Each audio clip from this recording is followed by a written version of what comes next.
স্বতঃস্ফূর্ত পথসভায় সম্মানিত নেতৃবৃন্দ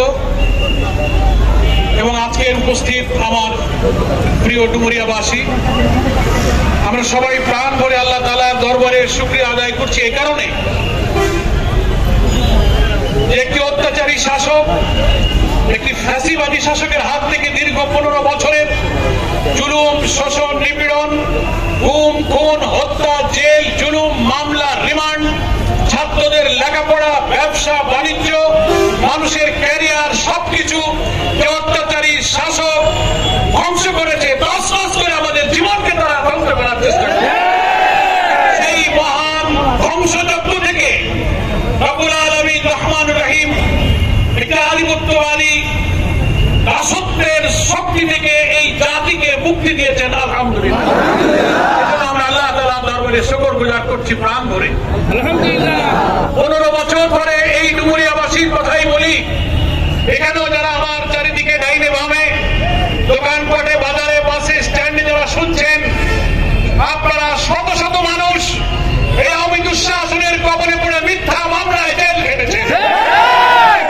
লুট, ব্যবসা বাণিজ্য, লেখাপড়া, ছাত্রদের তছনছ হয়েছে, দোকানপাট, বাড়িঘরে থাকা যায়নি, পুলিশ আসবে আজ এ বাড়ি কাল ও বাড়ি, সব মামলাগুলো মিথ্যা দিয়ে দিয়ে বছরের পর বছর কোর্টের বারান্দায় জেলখানায় তাদের পাঠানো হয়েছে। এমন আল্লাহর রহমত আর করুণার শুকরিয়া আদায় না করে পারা যায় না। বাংলাদেশে বিএনপি, জামাত ইসলামী বিরোধী সকল দল 15 বছর ধরে রাজপথে আমরা বারবার আন্দোলন করে এই স্বৈরাচারের পতনের দ্বার প্রান্তে যখন গিয়েছি, একটি কুচক্রীবাদের চক্রান্তে বারবার সে আন্দোলন ব্যর্থ হচ্ছে। বাংলাদেশের তরুণ বিপ্লবী ছাত্র সমাজ, স্কুল, কলেজ, বিশ্ববিদ্যালয়, মাদ্রাসা, ছাত্রদের বাপ বাপ, ছোট ছোট বাচ্চারা রাজপথে নেমে পুলিশের গুলির সামনে যখন বুক পেতে দিল, তখন বাংলাদেশ বিজয়ী হলো, শেখ হাসিনা পরাজিত হলো।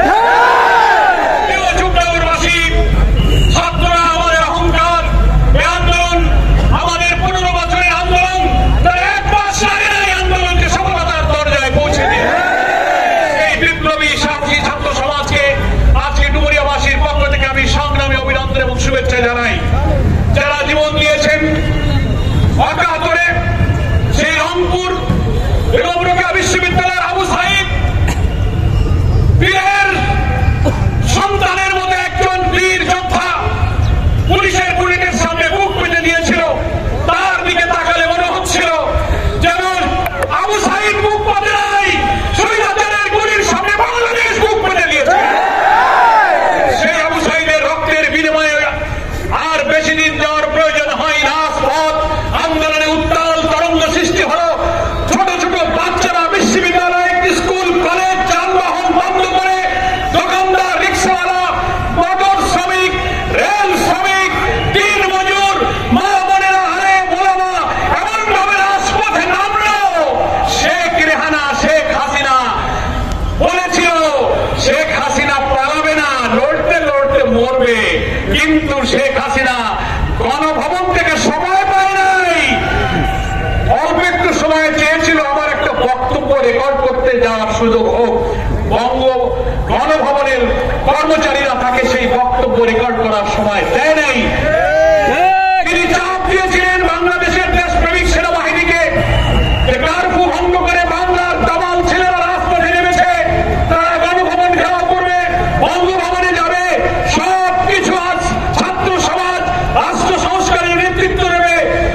তাকে বলা হয়েছিল দাবি মেনে নিতে, কিন্তু মানেননি। তিনি সেনাবাহিনীকে চাপ দিয়েছিলেন কার্ফু কার্যকর হচ্ছে না, মানুষ কেন রাজপথে নামে, আপনারা কার্ফু কার্যকর করেন, তাদেরকে শান্ত করেন।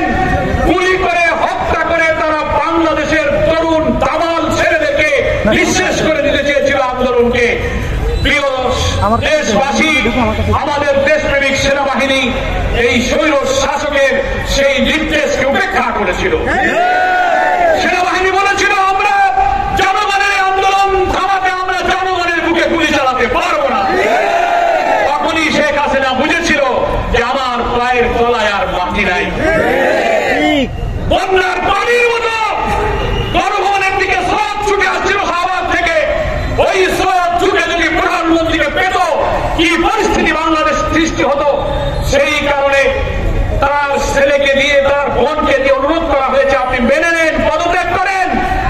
তিনি রাজি হননি। তিনি কারফিউ কার্যকর জবরদস্তি করার নির্দেশ দেওয়ায় সেনাবাহিনী তার অন্যায় আদেশ মানতে চাননি বলে তিনি দেখেছেন আমি যদি এখানে থাকি তাহলে আমার জীবন বিপন্ন হবে। তাই তিনি অনুনয় বিনয় করে হেলিকপ্টারে বসে তিনি এ দেশ ছেড়ে পালিয়েছেন। জানেন, আমাকে 20 তারিখ দিনগত রাতে আবার বাসা থেকে গ্রেফতার করা হয়েছিল। আমি কারাগারে বসে এই দৃশ্যগুলো দেখছিলাম টেলিভিশনে। যখন দুপুরবেলায় 5 তারিখে দেখলাম বাংলাদেশের সেনাবাহিনী প্রধান বক্তব্য দিচ্ছেন, সেখানে সব বিরোধী দল, জামাত ইসলামী, বিএনপি, জাতীয় পার্টি, বাম দল, ইসলামী দল যোগ দিয়েছে, বঙ্গভবনে যাচ্ছে। এই খবর দেখছি, হঠাৎ খবর আসলো শেখ হাসিনা রেহানা হেলিকপ্টারে দেশ ছেড়ে পালিয়ে গেল। বুকে আমাদের প্রশান্তির ফোয়ারা বয়ে গেল। কারাগারে আমরা বিএনপি, জামাত যত নেতৃবৃন্দ ছিলাম আল্লাহর কাছে শুকরিয়া সিজদায় পড়ে গেলাম। আল্লাহ, জীবনে তোমার বহু রহমত দেখেছি, কিন্তু একটা মুসলিম জাতির জন্য এত বিস্মরণীয় দ্রুত রহমত তুমি আসমান থেকে দিয়েছো যা আমরা চিন্তাও করতে পারি। আলহামদুলিল্লাহ, আলহামদুলিল্লাহ, আল্লাহর কাছে সবাই আমরা শুকরিয়া আদায় করি। আলহামদুলিল্লাহ, আলহামদুলিল্লাহ। নগরবাসী ভাইরা, এই ঐতিহাসিক ছাত্র গণ অভ্যুত্থানের পর একটি নতুন বাংলাদেশ নির্মাণের জন্য আমাদের বিপ্লবী ছাত্র সমাজ যে দেশটি উপহার দিয়েছে সেই দেশ হচ্ছে নতুন বাংলাদেশ। 5 তারিখ হলো আমাদের আর এক তৃতীয় স্বাধীনতা দিবস। দ্বিতীয়বার বাংলাদেশের মানুষ স্বাধীন হয়েছে। আমরা স্বপ্ন দেখি আমাদের ভোটাধিকার, গণতন্ত্র, আপনাদের স্বাধিকার, সংবাদপত্রের অধিকার, বাক স্বাধীনতা, ভাত, কাপড়, শিক্ষা, চিকিৎসা, বাসস্থানের অধিকার। আমরা কথা বলবো আমার সংবিধান আমাকে যে অধিকার দিয়েছে।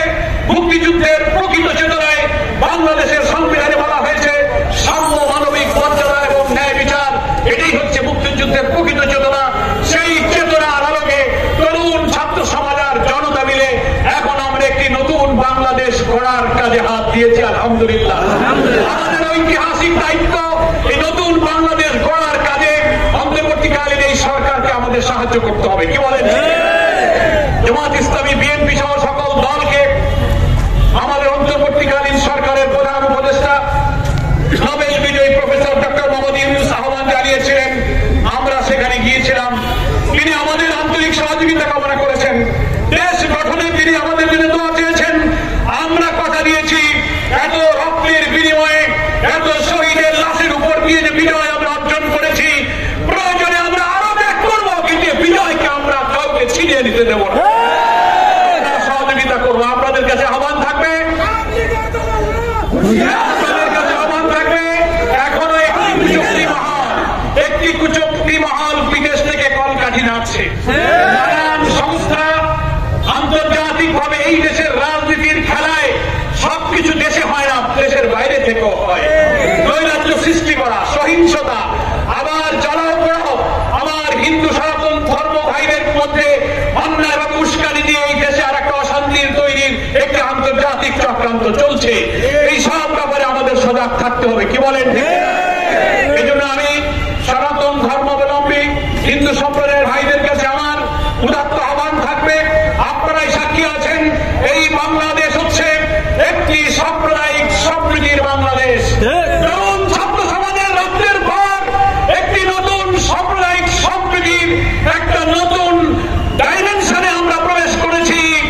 আমাদের সকল ধর্মের মানুষ মিলে একটা কমিউনাল হারমোনির মধ্য দিয়ে একটা নতুন বাংলাদেশের স্বপ্ন আমাদের শহীদেরা যা দেখে গেছেন, আমরা প্রয়োজনে আরো ত্যাগ করে সেই বাংলাদেশ আমরা গড়ব। সেই জন্য আমাদের হিন্দু মুসলিম মিলেমিশে থাকতে হবে। আমাদের দেশে অপপ্রচার, মিথ্যাচার, গুজব এমন। ফুলতলায় হিন্দু ভাইদের সমাবেশে আমি বলে আসলাম, এখনো আমি বলি, আমার অনেক হিন্দু বন্ধুরা এখানে আছেন, আমার কৃষ্ণনন্দী দাদা আছেন, অনেক ভাইয়েরা আছেন যারা মনে অনেক দুঃখ কষ্ট বেদনা আমাকে ফোনে বলেছেন। আমি দুইটা কথা বলি, দুইটা অপপ্রচার আছে, দুইটা গুজব আছে। একটা আছে জামাত ইসলামীর ব্যাপারে, শিবিরের ব্যাপারে, আর একটা আছে হিন্দু ভাইদের ব্যাপারে। জামাতের ব্যাপারে একটা অপপ্রচার আছে কি, এই দেশে যা দুর্ঘটনা ঘটবে, যত বিপদ হবে, বলে এটা শিবির করেছে, জামাত করেছে। এই শুক্রবার রাস্তার উপরে যদি কোনো ইট একটা পড়ে থাকে, শেখ হাসিনা হাঁটার সময় যদি ইটে হুজুর লাগে,